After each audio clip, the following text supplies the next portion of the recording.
All right, my Sagittarius friends, how are you today?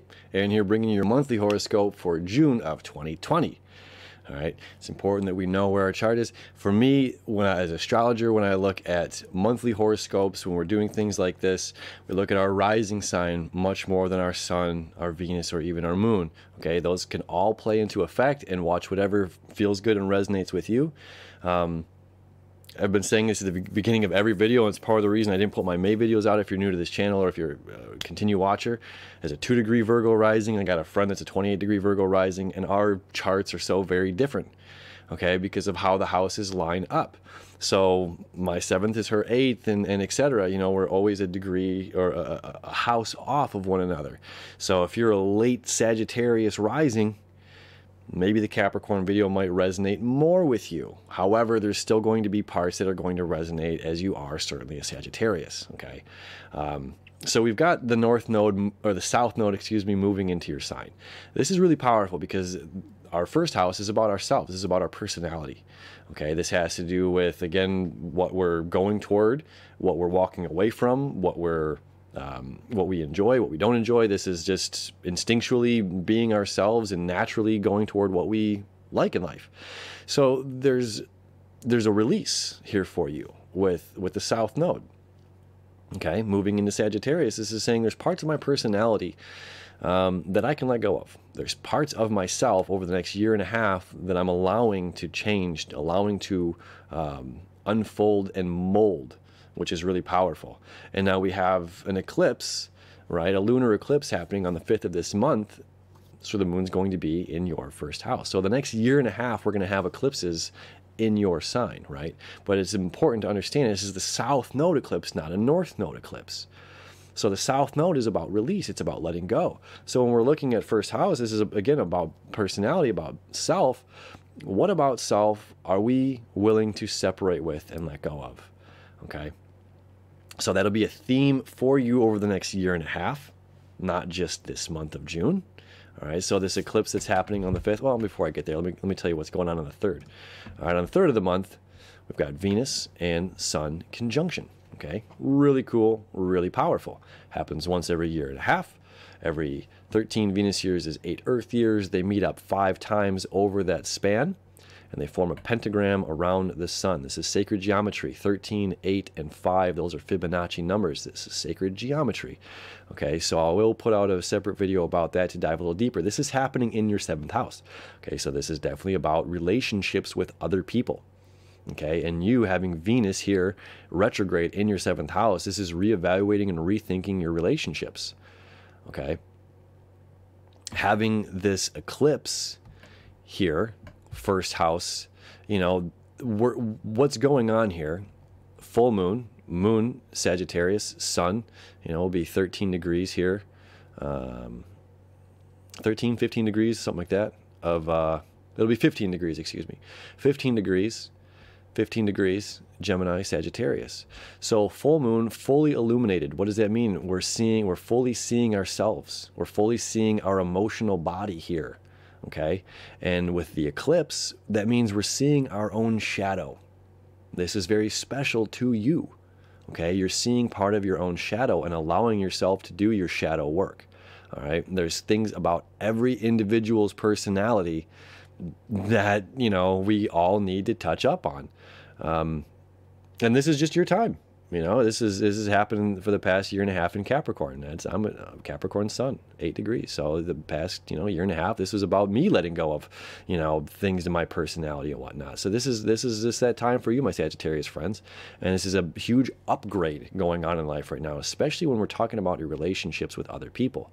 Okay, because you're going to start gravitating. You know, it's like this thorn is being taken out. And now you're going to start attracting the people, your tribe, to you that makes the most sense.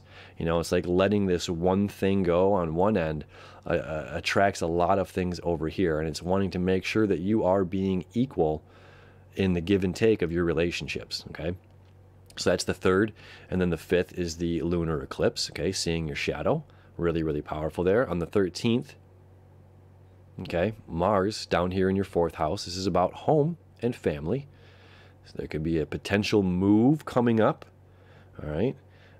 something changing within the family front, marriage or new children or something on the way, perhaps, who knows. It's obviously unique to everybody. So either way, Mars is our planet of action.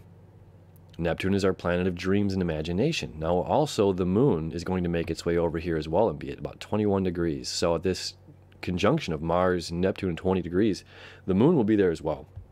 So it's an emotional need taking action to achieve our dreams. Okay, and for you, again, this is in your 4th house, about home and family. You know, the simple pleasures and delights of life. Okay. On the 18th, Mercury, which is in your 8th house, is going to retrograde for 3 weeks, just as Mercury always does. However, this is really unique because we have Venus and Mercury both retrograde. Okay, Venus isn't going to stop its retrograde until the 24th.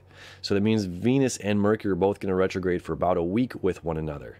In your 7th house and your 8th house, shared resources. Who are you doing business with?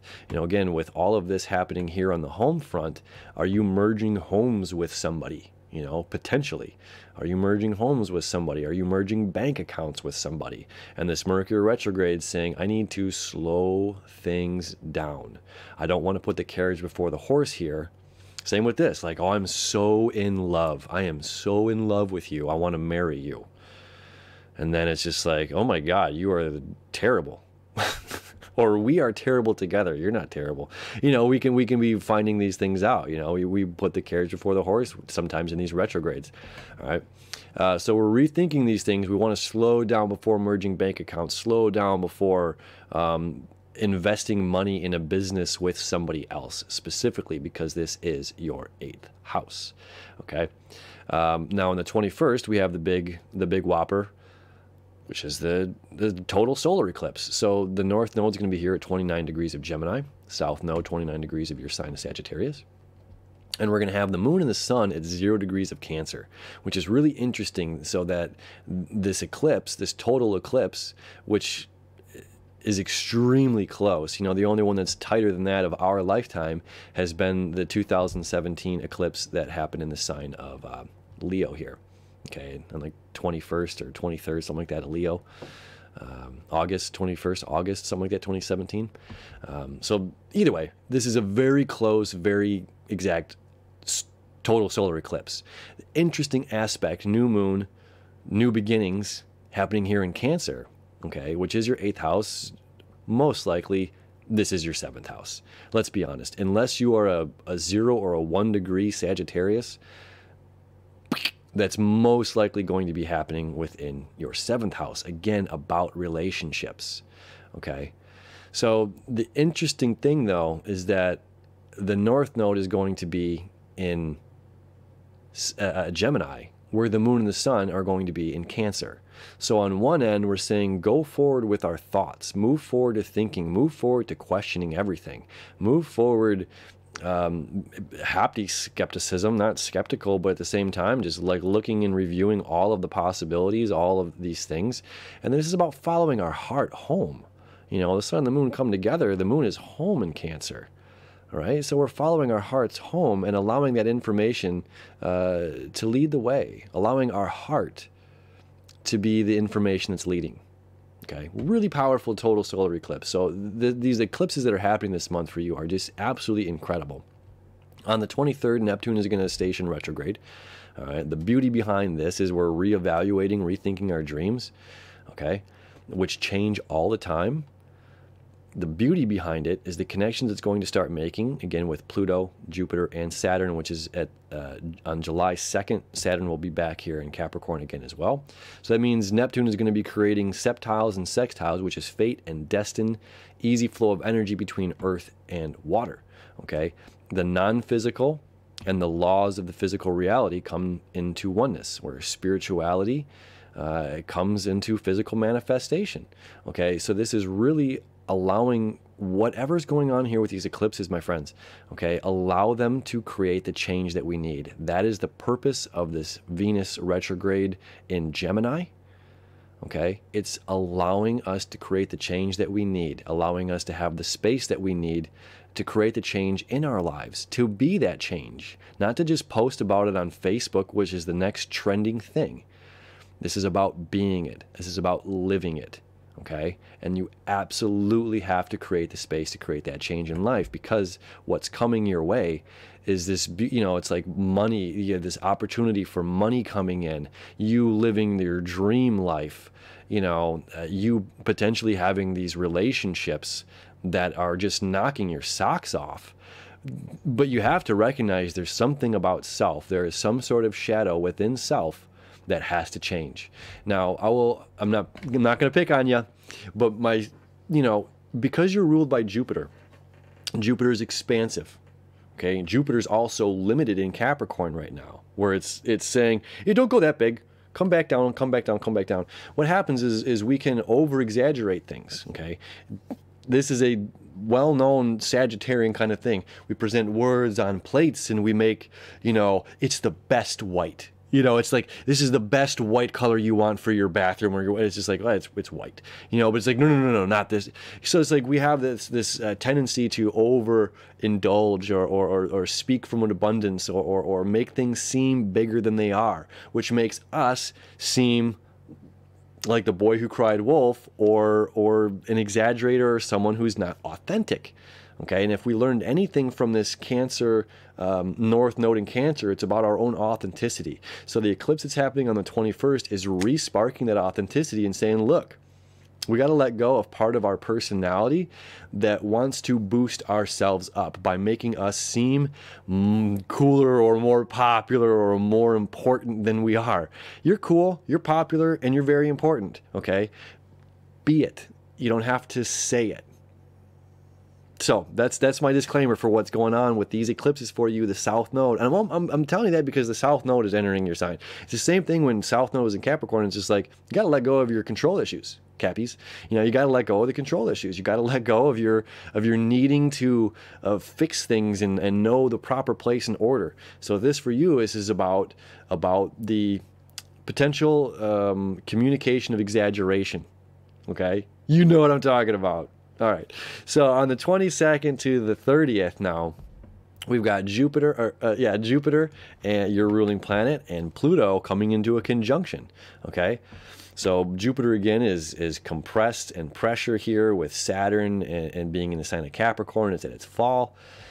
Pluto is about death and transformation, okay? So what we were just talking about a moment ago, you have this opportunity between the 22nd and the 30th to kind of make some amends with that part of yourself or your own authority, okay? What part of my own personal authority have I been misusing and abusing on other people in a way to, one, make money, on a way for material goods or material possessions? Have I been making it seem like, I have all of these things, but truly the bank account's empty? It's like that weird, that Game of Thrones episode when, it's like, you can have everything in my vault if you can do this, and they open the vault and it's just completely empty, so they lock the guy in it. So he was just exaggerating. He was a BSer, right? So that's not you. We're changing. We're always creating change in our lives. So this opportunity here, again, dealing with money and finances is really, really powerful for you, and especially because Saturn will be coming home in July, back to Capricorn until January, okay? So this month ahead is really powerful. Great changes if we allow ourselves to create the space that we need, to be open, to not be stubborn, to be stuck. We can really allow some great things to manifest within our lives as far as the home front, as far as relationships go, as far as our shared resources go. Okay, lastly, Mars is going to move out of your 4th house into your 5th house, and it's going to be there for the next 6 months. Okay, really powerful for you. Specifically for you, because this is in a place of creative self-expression. This is also the sign of lovers. The 5th house is about lovers. So as you have this energy in your 7th house, which is about relationships and partnerships, you're going to have for the next 6 months this energy, of I need to express myself, but I can do that within my own limits and knowing who I am. Right? I don't need to overly extend myself, because when I'm overextending, that's when I get toppled over. So this is like for the next 6 months, from July until January of 2021, this is like, hey, you've got to know yourself, to grow yourself, and to really allow yourself to shine. So that's happening at the end of the month, and it will be there for 6 more months. And it's a really beautiful opportunity for you to get in tune and in touch with yourself, to get in a proper, healthy balance with your own ego. Okay, fifth house is about ego. Ego is not a bad thing. Ego is not the enemy. You know, modern day spiritualism is like, kill the ego. It's like, yeah, okay, you can remove your ego as easily as you can remove the heart from your body and still live. Like, come on, it's the way you walk, it's the way you talk, it's why you're wearing the color shirt you're wearing, it's why your hair is styled the way that it is. Okay, it's just about having a healthy relationship with our ego and tapping in to express ourselves from that beautiful place of authenticity and being the bright shining star that you are. Sagittarius friends, have a beautiful month of June ahead.